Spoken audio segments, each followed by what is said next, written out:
รีวิวมื้อนี้วันอาทิตย์เนาะหาเวียกนอกเปลี่ยนไปกินฟาสต์ฟู้ดไหมจากซีซูปหอนใดอักกบจัดไปสองน้องเอสัญญาบุรีการนำดัน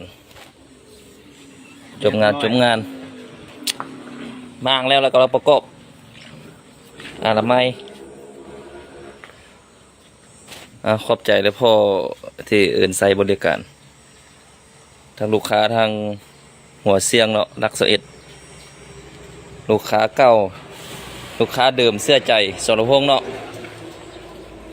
ขอบใจงานนี้